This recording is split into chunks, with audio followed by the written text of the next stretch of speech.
como creen algunos, con objeto de que una de ellas atendiera al cuerpo y otra al alma. Pues ¿con qué otro fin? Preguntó.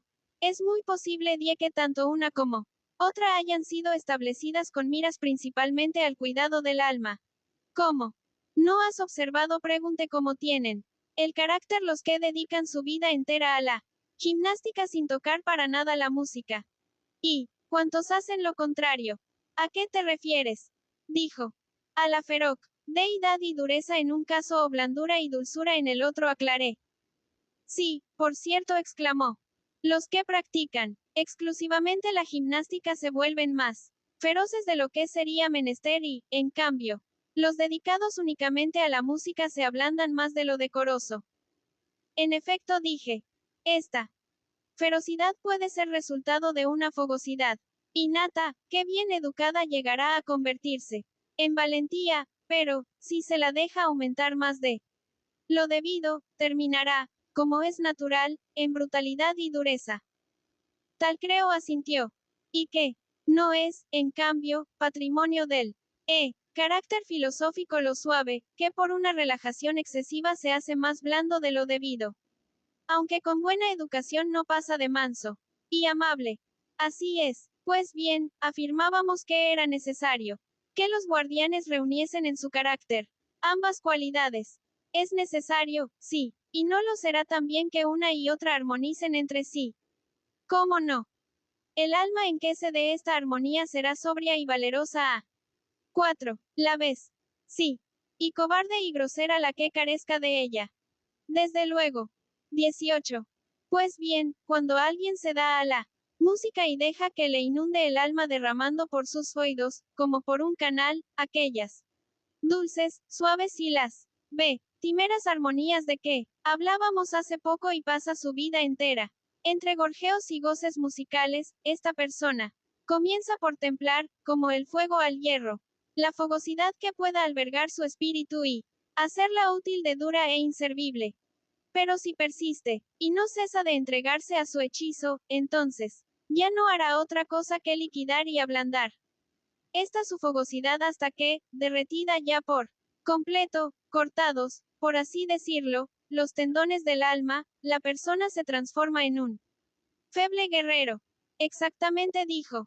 Y si ha recibido continuean alma originaria y naturalmente privada de fogosidad, llegará muy pese ronto a ello.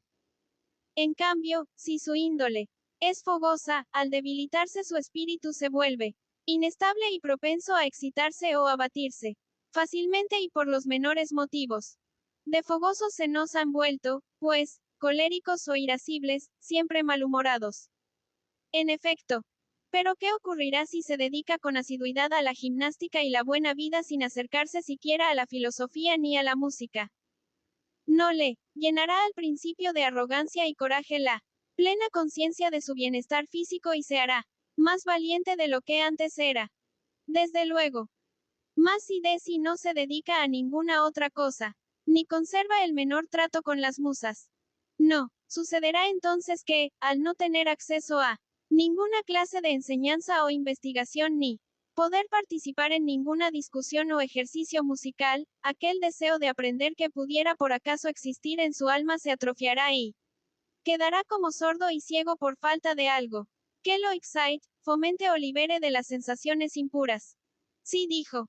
Por tanto, creo que el hombre así educado dará finalmente en odiador de las letras y de las musas. No recurrir, jamás al lenguaje para persuadir, sino que intentará, como las alimañas, conseguirlo todo por la fuerza y brutalidad y vivirá, en fin, sumido en la más torpe ignorancia, apartado de todo cuanto signifique ritmo y gracia. Sí, dijo, así es. Son, pues, estos dos principios los que, en mi opinión, podríamos considerar como causas de que la divinidad haya otorgado a los hombres otras dos artes, la música y la gimnástica. No para el alma y el cuerpo, ex 4. Septo de una manera secundaria, sino para la fogosidad y filosofía respectivamente, con el fin de que estos principios lleguen, mediante tensiones o relajaciones, al punto necesario de mutua armonía. Sí, así me parece a mí convino. Por consiguiente, el que mejor sepa combinar gimnástica y música y aplicarlas a su alma, con arreglo a la más justa proporción, ese será el hombre a quien podamos considerar como el más perfecto y armonioso músico con mucha más razón que a quien no hace otra cosa que armonizar entre sí las cuerdas de un instrumento. Es probable, oh, Sócrates, dijo. Entonces, Glaucón, no será necesario, sí, hemos de evitar que fracase su constitución, que rija constantemente nuestra ciudad un gobernante de tales condiciones. Claro Q. B será preciso y más que ninguna otra cosa. 19. Pues ya tenemos ahí las normas generales de la instrucción y educación. En efecto, ¿para qué entretenernos con las danzas de nuestra gente, las cacerías con perros o sin ellos, o los concursos gimnásticos e hípicos? Porque, resulta casi de todo punto evidente la necesidad de que todo esto se ajuste a las normas de nuestro plan y no será difícil acomodarlo a ellas. No dijo, probablemente no será difícil. Bien concluí. Y después de esto, ¿qué tenemos que definir? No hablaremos de cuáles, de los ciudadanos han, de gobernar o ser gobernados.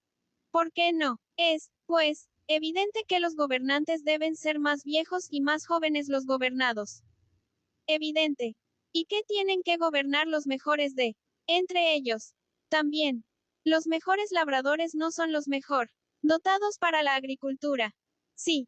Entonces, puesto que los jefes han de ser los mejores de entre los guardianes, no deberán ser también los más aptos para guardar una ciudad.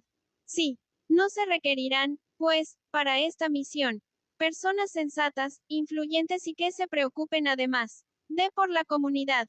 Así es. Ahora bien, cada cual suele preocuparse más que por nada por aquello que es objeto de su amor, forzosamente. Y lo que uno más ama es aquello para lo cual se tiene por conveniente lo que lo es para uno mismo y lo que, si prospera, cree el amante. Prosperar él también, y si no, lo contrario. Cierto dijo. Habrá, pues, que elegir entre todos los guardianes a los hombres que, examinada su conducta a lo largo de toda su vida, os parezcan más inclinados a ocuparse con todo celo en lo que juzguen útil para la ciudad y que se nieguen en absoluto a realizar aquello que no lo sea. Ciertamente, son los más apropiados, dijo.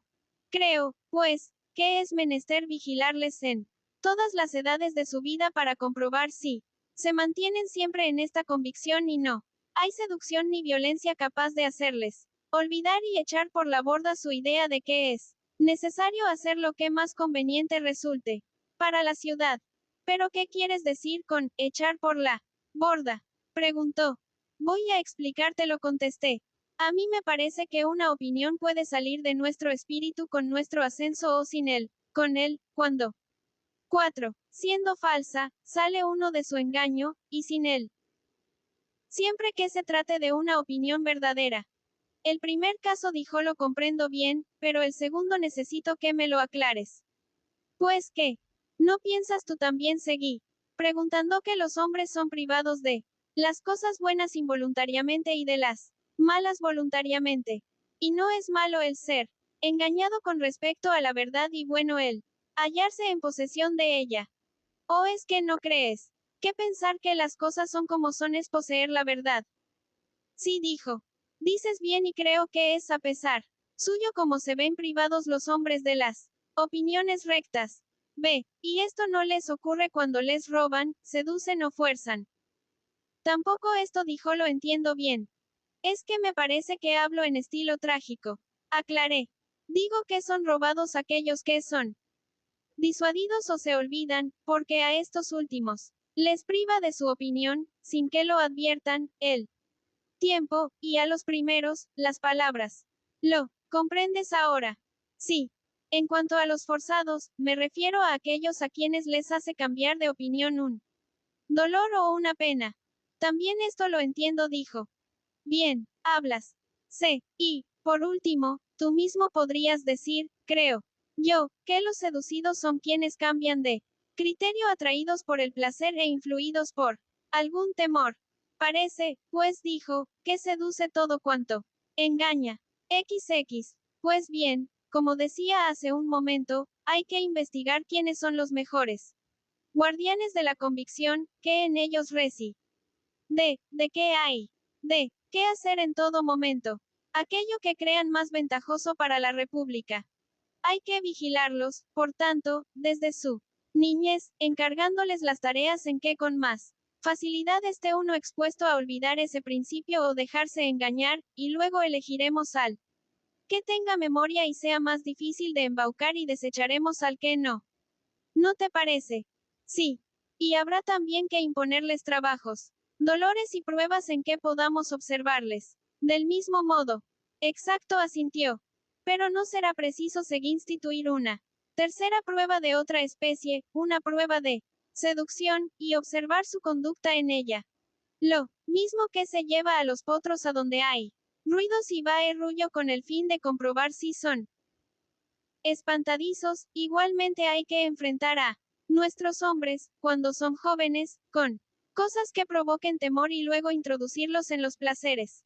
Con ello los probaremos, mucho mejor que al oro con 4. El fuego y comprobaremos si el examinado se muestra incorruptible y decente en todas las situaciones, buen guardián de sí mismo y de la música que ha aprendido, y si se comporta siempre con arreglo a las leyes del ritmo y la armonía.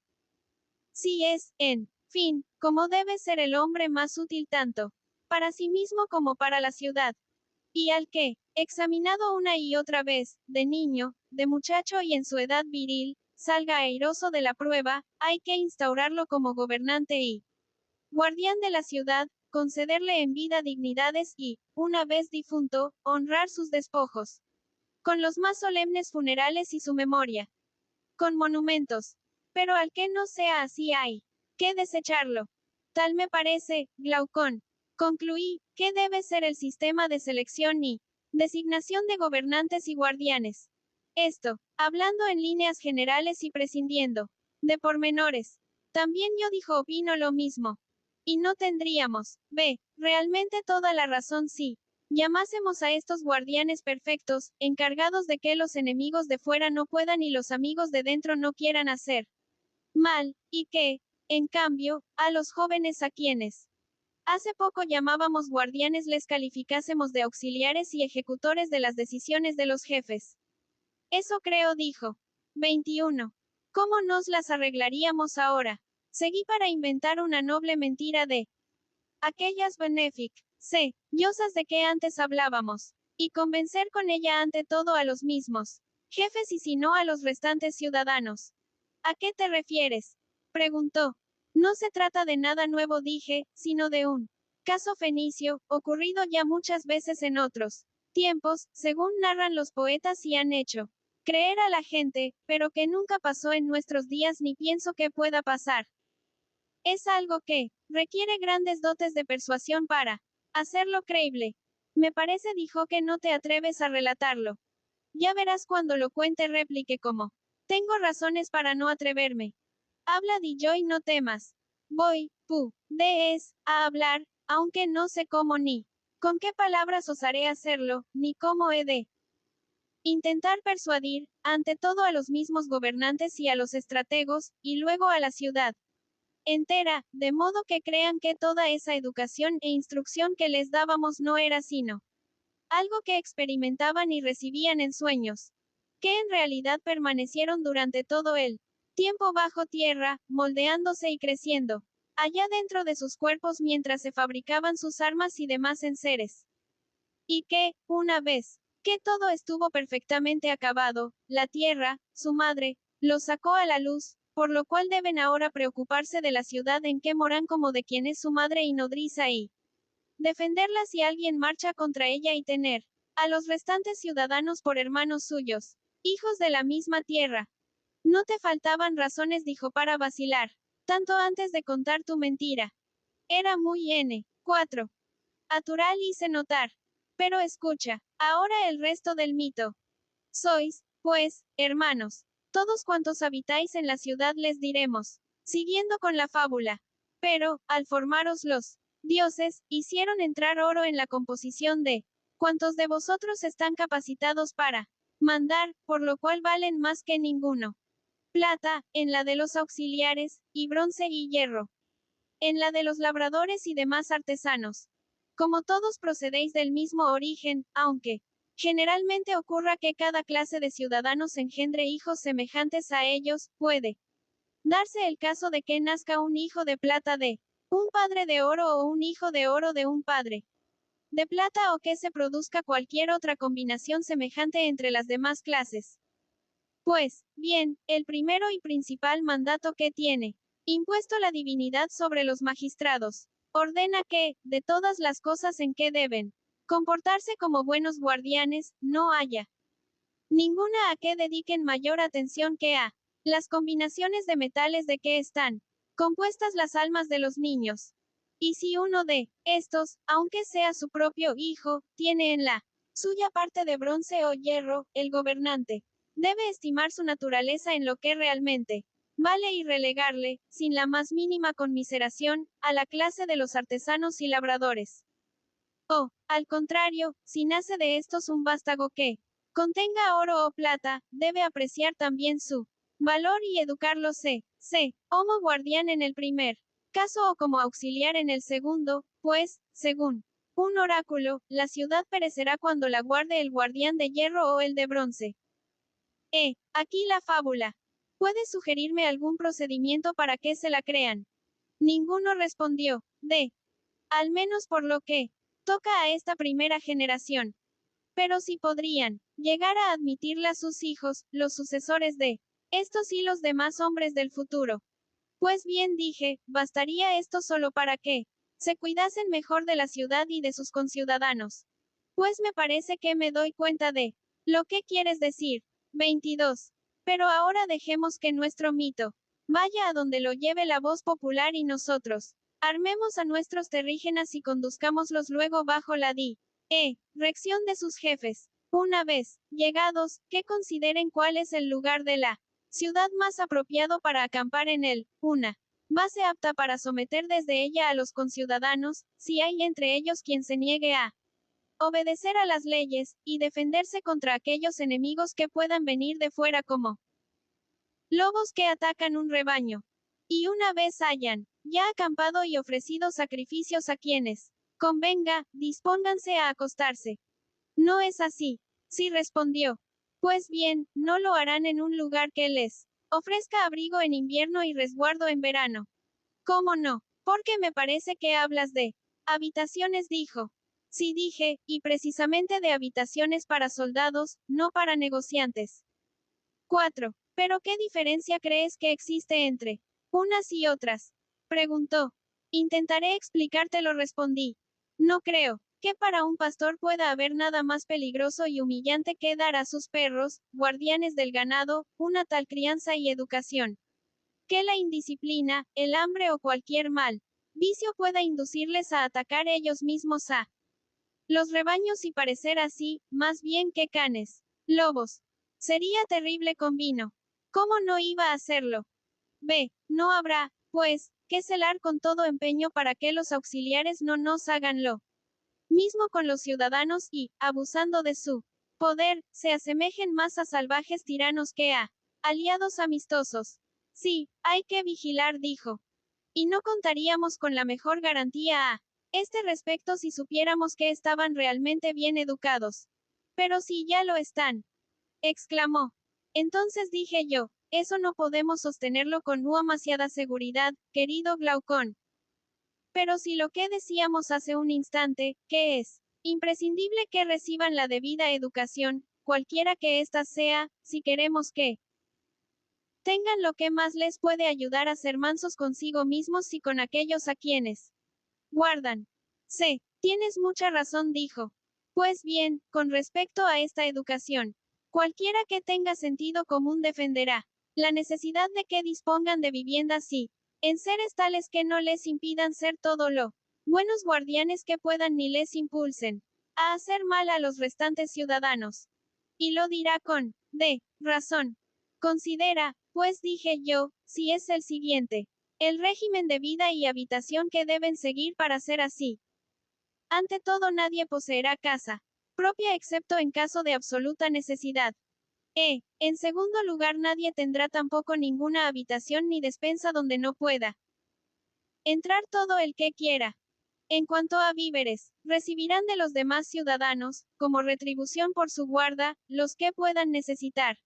Unos guerreros fuertes, sobrios y valerosos. Fijada su cuantía con tal exactitud que tengan suficiente para el año, pero sin que les sobre. 4. Nada. Vivirán en común, asistiendo regularmente a las comidas colectivas como si estuviesen en campaña. Por lo que toca al oro y plata, se les dirá que ya han puesto los dioses en sus almas, y para siempre, divinas porciones de estos metales, y por tanto para nada necesitan de los terrestres ni es lícito que contaminen el don recibido aliando con la posesión del oro de la tierra, que tantos crímenes ha provocado en forma de moneda corriente, el oro puro que en ellos hay.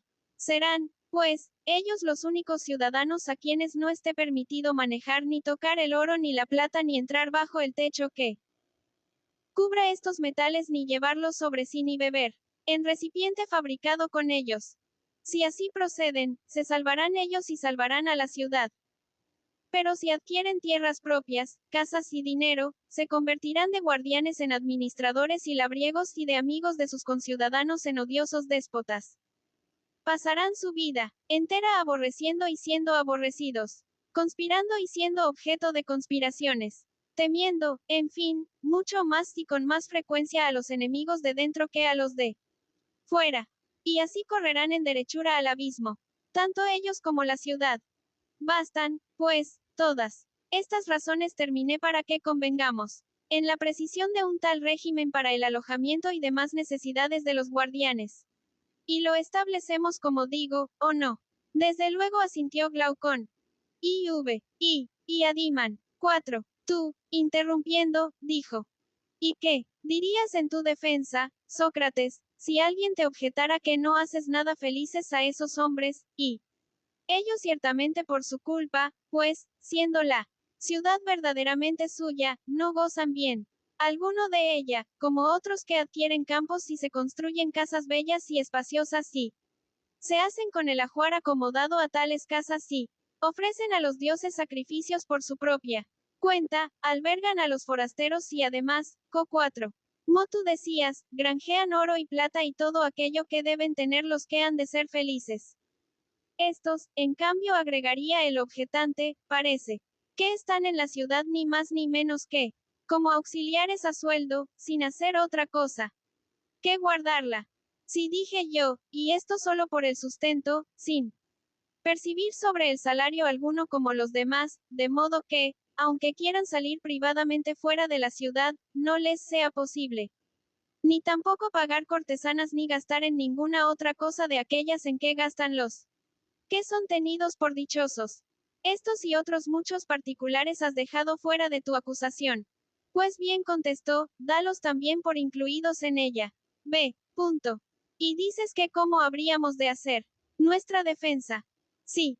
Pues siguiendo el camino emprendido. Repliqué yo, encontraríamos, creo, lo que habría que decir. Y diremos que no sería extra. Yo que también estos, aun de ese modo, fueran felicísimos. Pero que, como quiera que sea, nosotros no establecemos la ciudad mirando a que una clase de gente sea especialmente feliz, sino para que lo sea en el mayor grado posible la ciudad toda.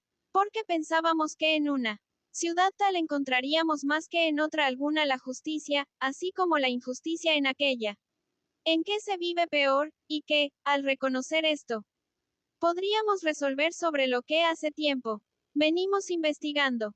Ahora, pues, formamos la ciudad feliz, en nuestra opinión, no ya estableciendo diferencias y otorgando la dicha en ella solo a unos cuantos, sino dándola a la ciudad entera.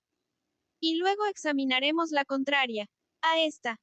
Lo dicho es, pues, como si, al pintar nosotros una estatua, se acercase alguien a censurarla diciendo que no aplicábamos los más bellos tintes a lo más hermoso de la figura, porque, en efecto, los ojos, que es lo más hermoso, no habían quedado teñidos de púrpura, sino de negro.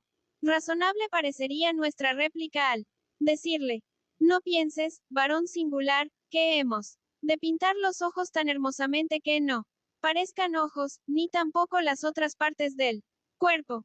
Fíjate solo en sí, dando a cada parte lo que le es propio, hacemos hermoso el conjunto. Y así, no me obligues a poner en los guardianes tal felicidad que haga de ellos cualquier cosa, antes que guardianes. Sabemos, en efecto, el modo de vestir hasta a los labriegos con mantos de púrpura, ceñirlos de oro y encargarles que no labren la tierra como no sea por placer. Y el de tender a los alfareros en fila a que, dando de lado al torno, beban y se banquetín junto al fuego para hacer cerámica solo cuando les venga en gana. Y el de hacer felices igualmente a todos los demás de la ciudad para que toda ella resulte feliz. Pero no nos requieras a hacer nada de ello. Porque, si te hiciéramos caso, ni el labriego sería labriego ni el alfarero alfarero ni aparecería nadie en conformidad con ninguno de aquellos tipos de hombres que componen la ciudad. Y aun de los otros habría menos que decir, porque, si los zapateros se hacen malos, se corrompen y fingen ser lo que no son, ello no es ningún peligro para la comunidad. Pero los guardianes de las leyes y de la ciudad que no sean tales en realidad, sino solo en apariencia. Bien ves que arruinan la misma ciudad de arriba a abajo, de igual modo que son los únicos que tienen en sus manos la oportunidad de hacerla feliz y de buena vivienda. Así, pues, nosotros establecemos auténticos guardianes y no en manera alguna enemigos de la ciudad. Y el que propone aquello otro de los labriegos y los que se banquetean a su placer, no ya como en una ciudad, sino como en una gran fiesta, ese no habla de ciudad, sino de cualquier otra cosa. Tenemos, pues, que examinar si hemos de establecer los guardianes mirando a que ellos mismos consigan la mayor felicidad posible o si, con la vista puesta en la ciudad entera, se ha de considerar el modo de que ésta la alcance y obligar y persuadir a los auxiliares y guardianes a que sean perfectos operarios de su propio trabajo, y ni más ni menos a los demás. De suerte que, prosperando con ello la ciudad en su conjunto y viviéndose bien en ella, se deje a cada clase de gentes que tome la parte de felicidad que la naturaleza les procure. 2. En verdad creo, dijo él, que hablas con acierto. ¿Y acaso dije te parecerá que tengo razón? En otro asunto que corre parejas con este. ¿De qué se trata? Examina. De si estas otras cosas no corrompen a los demás trabajadores hasta el punto de ocasionar su perversión. ¿Y cuáles son ellas? La riqueza, contesté, y la indigencia. ¿Y cómo? ¿Cómo voy a decirte? ¿Crees tú que un alfarero que se hace rico va a querer dedicarse de aquí en adelante a su oficio? De ningún modo, replicó. No se hará más holgazán y negligente de lo que era. Mucho más. Vendrá, pues, a ser peor alfarero. También dijo. Mucho peor. Y, por otra parte, si por la indigencia no puede procurarse herramientas o alguna otra, cosa necesaria a su arte, hará peor sus obras, y a sus hijos o a otros a quienes enseñe, los enseñará a ser malos artesanos. ¿Cómo no? Por consiguiente, tanto con la riqueza como con la indigencia resultan peores los productos de las artes y peores también los que las practican. Así parece. Hemos encontrado, pues, por lo visto, dos cosas a que deben atender nuestros guardianes, vigilando para que no se les metan en la ciudad, sin que ellos se den cuenta. ¿Qué cosas son? La riqueza dilla y la indigencia. Ya que la una trae la cuatro molicie, la ociosidad y el prurito de novedades, y la otra, este mismo prurito y, más, la vileza y el mal obrar. Conforme en todo dijo. Pero considera, Sócrates, cómo nuestra ciudad, sin estar en posesión de riqueza, se hallará capaz de hacer la guerra, sobre todo cuando se vea forzada a pelear con otra ciudad grande y rica. Está claro, veo die que contra una sola le será más difícil, pero más fácil si pelea contra dos de tales ciudades. ¿Cómo dices? Preguntó. Primeramente dije, si hay que luchar, no. Lucharán contra hombres ricos siendo ellos atletas en la guerra. Sí, por cierto, replicó. Y bien, Adimanto, pregunté. Un solo púgil, preparado lo mejor posible en su oficio, ¿no te parece que puede luchar fácilmente con otros? Dos que no sean púgiles, pero sí ricos y grasos. Quizá no contestó con los dos a un tiempo. Y si le fuera posible, observé emprender la huida y se golpear, dando cara de nuevo, a cada uno de los que sucesivamente le fueran alcanzando, y si hiciera todo esto bajo el ardor del sol, ¿no podría el tal habérselas aún con más de dos de aquellos otros? Sin duda, dijo, no sería nada extraño. ¿Y no crees tú que a los ricos se les alcanza, por conocimiento y práctica, más de pugilato que de guerra? Lo creo, contestó. Por lo tanto, nuestros atletas podrán luchar, probablemente con un número de enemigos doble y triple que el suyo. Lo concedo, dijo, porque, en efecto, me parece que llevas razón. ¿Y qué sucedería si, enviando una embajada a una de aquellas otras dos ciudades, dijeran, como era verdad, nosotros no queremos para nada el oro ni la plata, ni nos es lícito servirnos de ellos como os lo es a vosotros? Luchad, pues, a nuestro lado y quedaos con lo de los contrarios. ¿Piensas que habría quienes, al oír esto, eligieran el combatir contra unos perros duros y magros en vez de aliarse con ellos contra unos carneros mantecosos y tiernos? No creo que los hubiera, dijo. Pero, si se juntan en una sola ayudad las riquezas de las otras, mira, no haya peligro para la que carece de ellas. Eres un bendito, dije, si crees que se debe llamar ciudad a otra que no sea tal como la que nosotros formamos. ¿Y por qué? Preguntó. A las otras, repliqué, hay que acrecerles el nombre, porque cada una de ellas no es una sola ciudad, sino muchas, como las de los jugadores. 2. En el MEG. 4. Or caso, enemiga la una de la otra, la de los pobres y la de los ricos. Y en cada una de ellas hay muchísimas, a las cuales, si las tratas como a una sola, lo errarás todo. Pero, si te aprovechas de su diversidad entregando a los unos los bienes, las fuerzas y aun las personas de los otros, te hallarás siempre con muchos aliados y pocos enemigos. Y tras tu ciudad se administre juiciosamente en la disposición que queda dicha, será muy grande. No digo ya por su fama, sino en realidad de verdad, aunque no cuente más que con 1 millar de combatientes. Y difícilmente hallarás otra tan grande ni entre los griegos ni entre los bárbaros, aunque muchas parezcan ser varias veces más grandes que ella. O tal vez opinas, de otro modo. No, por Zeus, dijo. 3. De modo, proseguí, que este será para nuestros gobernantes el mejor límite al desarrollo que han de dar a la ciudad y al territorio. Que, conforme a este desarrollo, han de asignarle dejando fuera lo demás. ¿Qué límite? Dijo. Creo que el siguiente, dije. Mientras su crecimiento permita que siga siendo una sola ciudad, a crecerla. Pero no pasar de ahí. Perfectamente, dijo. Sí, y así, haremos también otra prescripción a los guardianes, que atiendan por todos los medios a que la ciudad no sea pequeña ni parezca grande, si no sea suficiente en su unidad. Ligera prescripción, la que les hacemos. Dijo.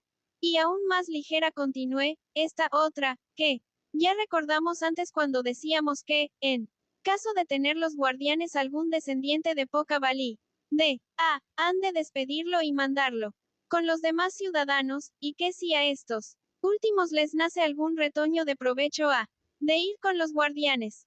Con esto se quiere mostrar que, aun entre los demás de la ciudad, cada uno debe ser puesto a un trabajo, que ha de ser aquel para el que esté dotado, de modo que, atendiendo a una sola cosa, conserve él también su unidad y no se divida, y así la ciudad entera resulte una sola y no muchas. Bien, por cierto, dijo, más insignificante es eso que lo otro. En verdad, dije, parecerá, buen Adimanto, que estas prescripciones son muchas y de peso. Pero todas son realmente de poca importancia. Con tal de que guarden aquella única gran cosa. Del proverbio, o más bien, en vez de grande. Suficiente. ¿Y cuál es ella? Preguntó. La educación y la crianza, contesté. Porque, si con una buena educación llegan a ser hombres discretos, percibirán fácilmente todas estas cosas y, 4 aún muchas más que ahora pasamos por alto, como lo de que la posesión de las mujeres, los matrimonios y la procreación de los hijos deben, conforme al proverbio, ser todos comunes entre amigos en el mayor grado posible. Y sería lo mejor, dijo él. Y aún más dije, una vez que el Estado toma impulso favorable, va creciendo a manera de un círculo.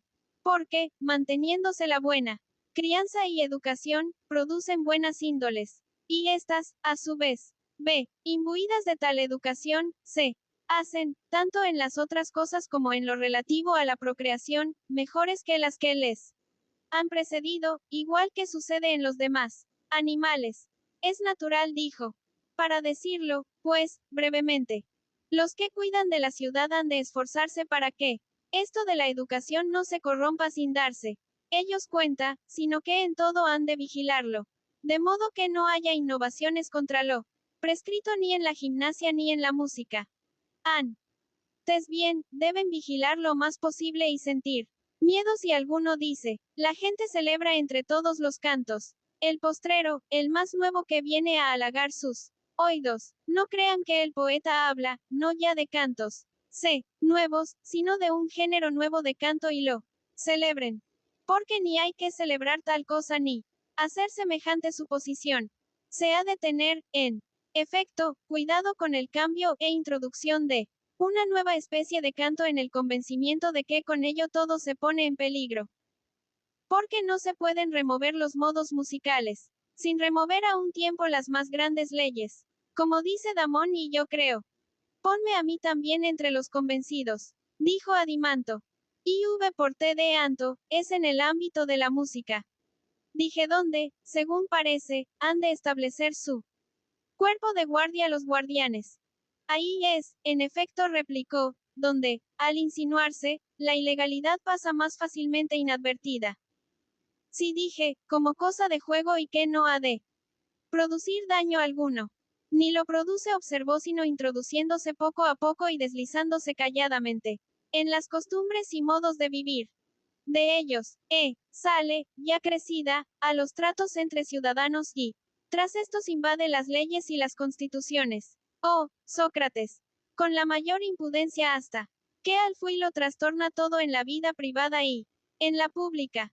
Bien, dije yo, ocurre ello así. Tal me parece, contestó. Así, pues, como ya al comienzo decíamos, a los niños se les ha de procurar desde el primer momento un juego más sujeto a normas en 4. La convicción de que, si ni el juego ni los niños se atienen a estas, es imposible que, al crecer, se hagan varones justos y de provecho. ¿Cómo no? Dijo. Y cuando los niños, comenzando a jugar, como es debido, reciben la buena norma por medio de la música, aquella, al contrario de lo que ocurre con los otros, los seguirá a todas partes y los hará medrar enderezando cuanto anteriormente estaba caído en la ciudad. Verdad es, dijo. Y ellos, dije, descubrirán también aquellas reglas que sus predecesores dejaron totalmente perdidas. ¿Cuáles son? De este género. B. El silencio que los jóvenes han de guardar ante personas de más edad. ¿Cómo han de hacer que se sienten y levantarse ellos en su presencia? El respeto de los propios padres. Y también el modo de cortarse el pelo, de vestir y calzar, el pergeño general del cuerpo. Y, en fin, todo cuanto hay de semejante a esto. ¿No te parece? Desde luego. Creo que sería tonto disponer por ley todas estas cosas. No se hace en ninguna parte y, aunque se hiciera, no se mantendrían ni por la palabra ni por la escritura. ¿Cómo iban a mantenerse?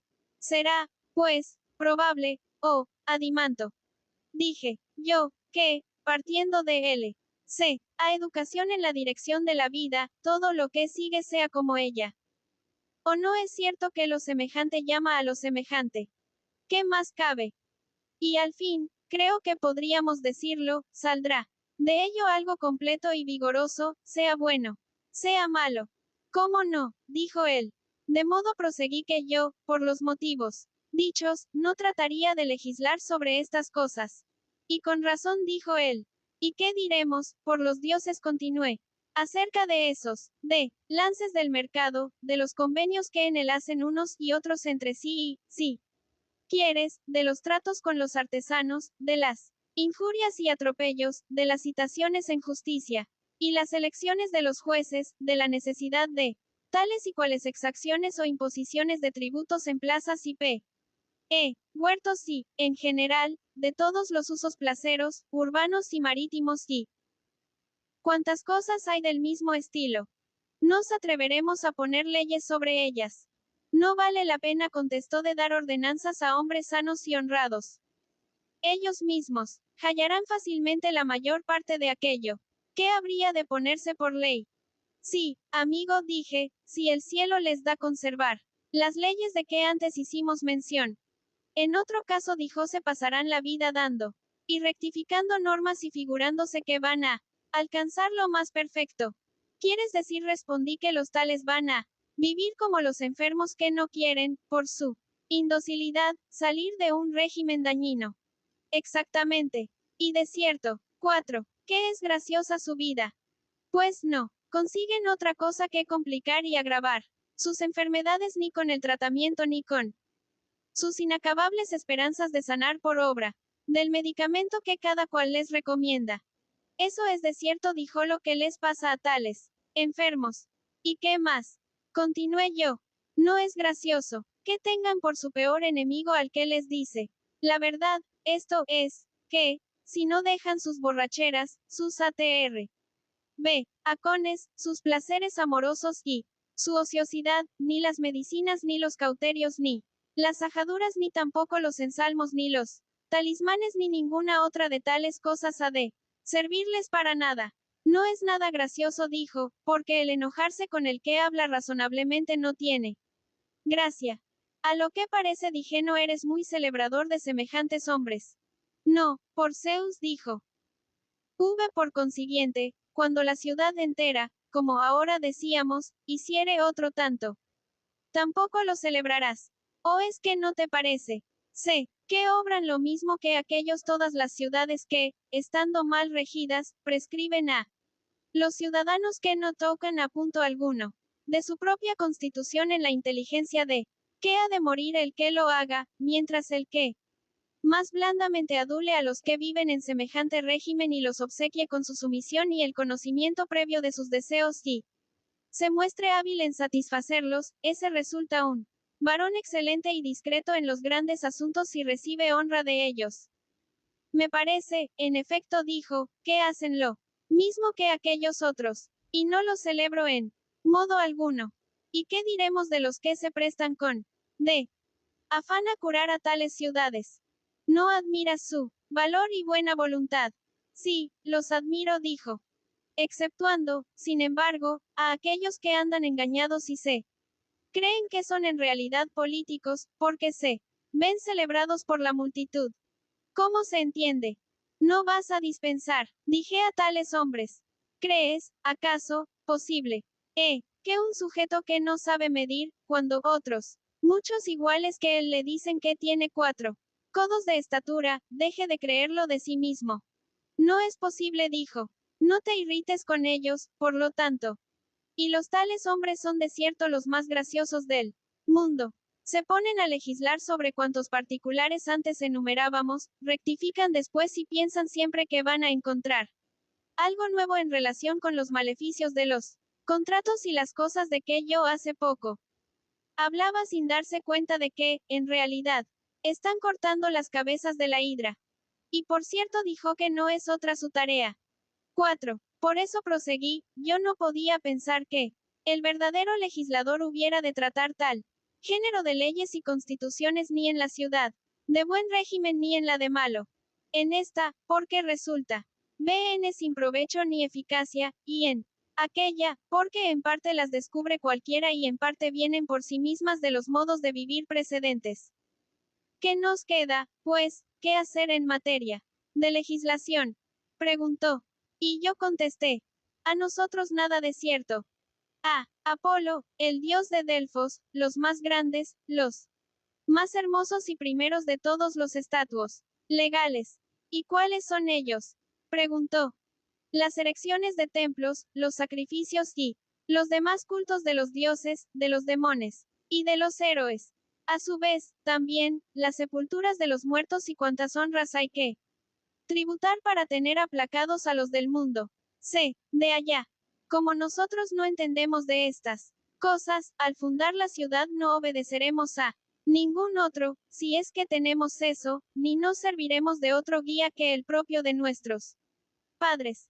Y sin duda, este Dios, guía patrio acerca de ello para todos los hombres, los rige sentado sobre el ombligo de la tierra en el centro del mundo.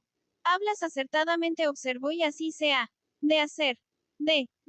Da, pues, ya por fundada a la ciudad. Oh, hijo de Aristón. Dije, y lo que a continuación has de hacer es mirar bien en ella curándote de donde sea la luz necesaria. Y llama en tu auxilio a tu hermano y también a Polemarco y a los demás, por si podemos ver en qué sitio está la justicia y en cuál la injusticia y en qué se diferencia la una de la otra y cuál de las dos debe alcanzar el que ha de ser feliz, lo vean o no los dioses y los hombres. Nada de eso, objetó Glaucón, porque metiste a hacer tú mismo la investigación, alegando que no te era lícito dejar de dar favor a la justicia en la medida de tus fuerzas y por todos los medios. Verdad es lo que me recuerdas, repuse yo, y así se ha de hacer. Pero es preciso que vosotros me ayudéis en la empresa. Así lo haremos, replicó. Pues por el procedimiento que sigue, dije, espero hallar lo que buscamos.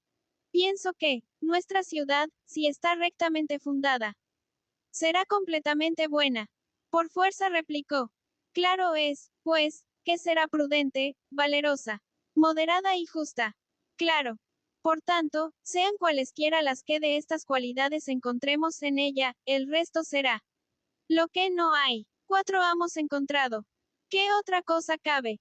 Pongo por caso. Si en un asunto cualquiera, de 4 cosas buscamos una, nos daremos por satisfechos una vez que la hayamos reconocido, pero, si ya antes habíamos llegado a reconocer las otras 3, por este mismo hecho quedará patente la que nos falta. Pues es manifiesto, que no era otra la que restaba. Dices bien, observó. Y así, respecto a las cualidades enumeradas, pues que son también 4, se ha de hacer la investigación del mismo modo. Está claro. B. Y me parece que la primera que salta a la vista es la prudencia. Y algo extraño se muestra en relación con ella. ¿Qué es ello? Preguntó. Prudente en verdad me parece la ciudad de que hemos venido hablando. Y esto por ser acertada en sus determinaciones. ¿No es así? Sí. Y esto mismo, el acierto, está claro que es un modo de ciencia, pues por esta es por la que se acierta y no por la ignorancia. Está claro. Pero en la ciudad hay un gran número y variedad de ciencias. ¿Cómo no? ¿Y acaso se ha de llamar a la ciudad prudente y acertada por el saber de los constructo? Res. Por ese saber no se la llamará así, dijo, sino maestra en construcciones. Ni tampoco habrá que llamar prudente a la ciudad por la ciencia de hacer muebles, si delibera sobre la manera de que estos resulten lo mejor posible. No, por cierto. ¿Y qué? ¿Acaso por el saber de los broncistas o por algún otro semejante a estos? Por ninguno de esos, contestó. Ni tampoco la llamaremos prudente por la producción de los frutos de la tierra, sino ciudad agrícola. Eso parece. ¿Cómo, pues? Dije. Hay en la ciudad, fundada hace un momento por nosotros algún saber en determinados ciudadanos con el cual no resuelve sobre este o el otro particular de la ciudad, sino sobre la ciudad entera, viendo el modo de que ésta lleve lo mejor posible sus relaciones en el interior y con las demás ciudades. Sí, lo hay. ¿Y cuál es DJ y en quienes se halla? Es la ciencia de la preservación de yo y se halla en aquellos jefes que ahora llamábamos perfectos guardianes. ¿Y cómo llamaremos a la ciudad en virtud de esa ciencia? Acertada en sus determinaciones, repuso y verdaderamente prudente. ¿Y de quiénes piensas? Pregunté. Que habrá mayor número en nuestra ciudad, de broncistas, o de estos verdaderos guardianes. Mucho mayor de broncistas, respondió. Y así también dije, estos guardianes serán Los que se jalan en menor número de todos. Aquellos que por su ciencia reciben una apelación determinada. En mucho menor número. Por lo tanto, la ciudad fundada conforme a naturaleza podrá ser toda entera prudente por la clase de gente más reducida que en ella hay. 4. ¿Qué es aquella que la preside y gobierna? Y este, según parece, es el linaje que por fuerza natural resulta más corto y al cual corresponde el participar de este saber, único que entre todos merece el nombre de prudencia. Verdad pura es lo que dices, observó. Hemos hallado, pues, y no sé cómo, esta primera de las 4 cualidades y la parte de la ciudad donde se encuentra. A mí, por lo menos dijo, me parece que la hemos hallado satisfactoriamente. 7. Pues si pasamos al valor y a la parte de la ciudad en que reside y por la que toda ella ha de ser llamada valerosa, no me parece que la cosa sea muy difícil de percibir. ¿Y cómo? ¿Quién ve? Y ello podría llamar a la ciudad cobarde o valiente mirando a otra cosa que no fuese la parte de ella que la defiende y se pone en campaña a su favor. Nadie podría darle esos nombres mirando a otra cosa, replicó. En efecto, agregué, los demás que viven en ella, sean cobardes o valientes, no son dueños, creo yo, de hacer a aquella de una manera u otra. No, en efecto. Y así, la ciudad es valerosa por causa de una clase de ella, porque en dicha parte posee una virtud tal como para mantener en toda circunstancia la opinión acerca de las cosas que se han de temer en el sentido de que éstas son siempre las mismas y tales cuales el legislador las prescribió en la educación. ¿O no es esto lo que llamas valor? No he entendido del todo lo que has dicho. Contestó, repítelo de nuevo. Afirmo que el valor es una especie de conservación. ¿Qué clase de conservación? La de la opinión formada por la educación, bajo la ley acerca de cuáles y cómo son las cosas, que se han de temer. Punto. Y dije que era conservación en toda circunstancia porque la lleva adelante, sin desecharla jamás, el que se halla entre dolores y el que entre placeres y el que entre deseos y el que entre espantos. Y quiero representarte, si lo permites, a qué me parece que es ello semejante. Sí, quiero. Sabes, que los tintoreros, cuando han de teñir lanas para que queden de color de púrpura, eligen primero, de entre tantos colores, como hay, una sola clase, que es la de las blancas. Después las preparan previamente, con prolijo esmero, cuidando de que adquieran el mayor brillo posible, y así las tiñen. Y lo que queda teñido por este procedimiento resulta indeleble en su tinte, y el lavado, sea con detersorios o sin ellos, no puede quitarle su brillo. Y también sabes cómo resulta lo que no se tiñe. Así, bien porque se empollen lanas de otros colores o porque no se preparen estas mismas previamente. Si contestó, queda desteñido y ridículo.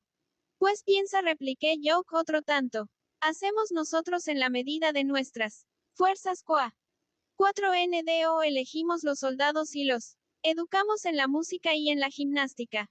No creas que preparamos con ello otra cosa sino el que, obedeciendo lo mejor posible a las leyes, reciban una especie de teñido, para que, en virtud de su índole y crianza obtenida, se haga indeleble su opinión acerca de las cosas que hay que temer y las que no, y qué tal teñido no se lo puedan llevar esas otras lejías tan fuertemente disolventes que son el placer, más terrible en ello que cualquier sosa o lejía, y el pesar, el miedo y la concupiscencia, más poderosos que cualquier otro detersorio.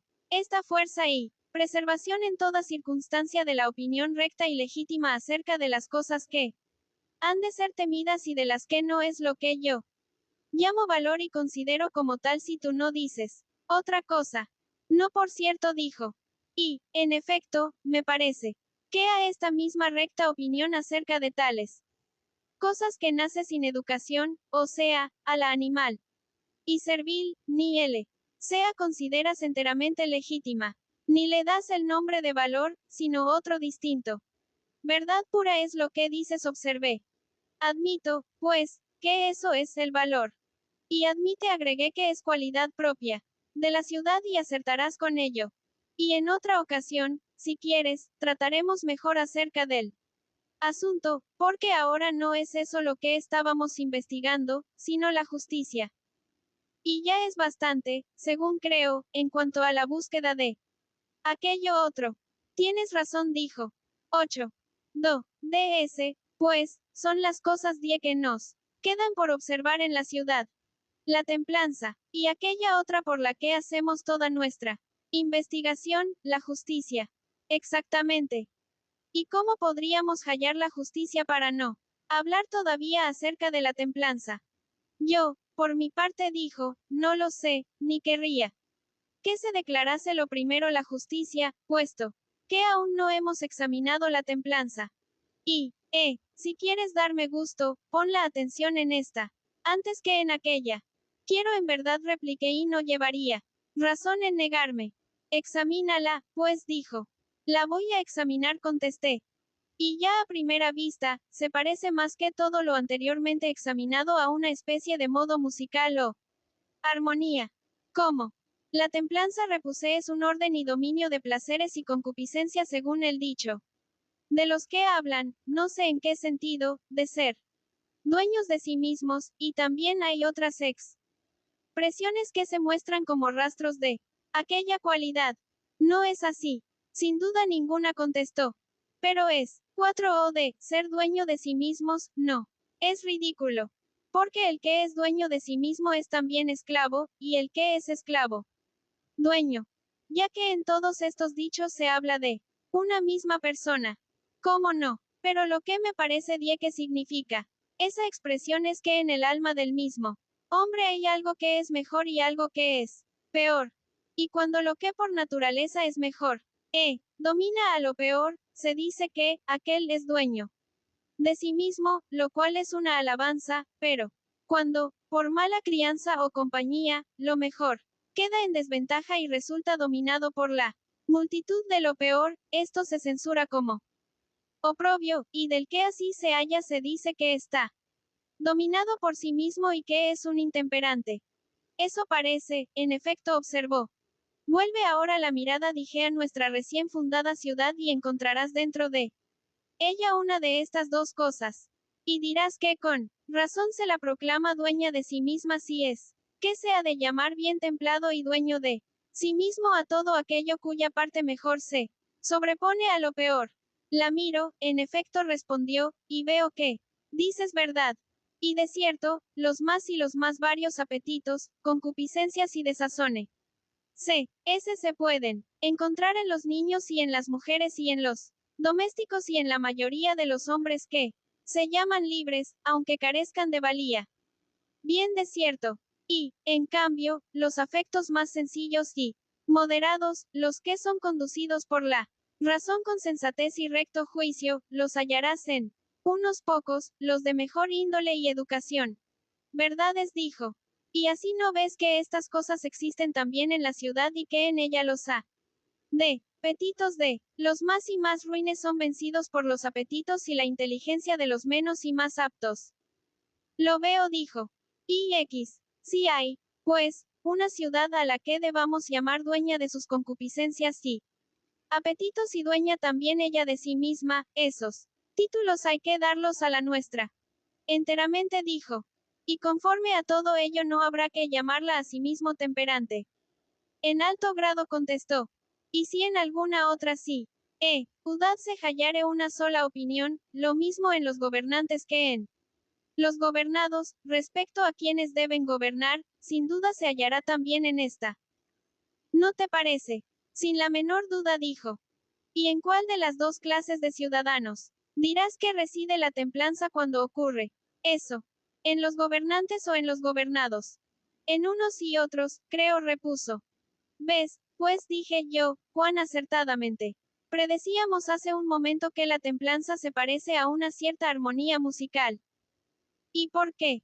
Porque, así como el valor y la prudencia, residiendo en una parte de la ciudad, la hacen a toda ella el 4 no valerosa y la otra prudente, la 32ª templanza no obra igual, sino que se extiende por la ciudad entera, logrando que canten lo mismo y en perfecto unísono los más débiles, los más fuertes y los de en medio, ya los clasifiques por su inteligencia, ya por su fuerza, ya por su número o riqueza o por cualquier otro semejante respecto. De suerte que podríamos, con razón, afirmar que es templanza, esta concordia, esta armonía entre lo que es inferior y lo que es superior por naturaleza, sobre cuál de esos dos elementos debe gobernar ya en la ciudad, ya en cada individuo. Así me parece en un todo, repuso. Bien, dije yo. Tenemos vistas tres cosas de la ciudad según parece. Pero ¿cuál será la cualidad restante por la que aquella alcanza su virtud? Es claro que la justicia. Claro es. Así, pues, Glaucón, nosotros tenemos que rodear la mata, como unos cazadores, y aplicar la atención. No sea que se nos escape la justicia. Y, desapareciendo de nuestros ojos, no podamos verla más.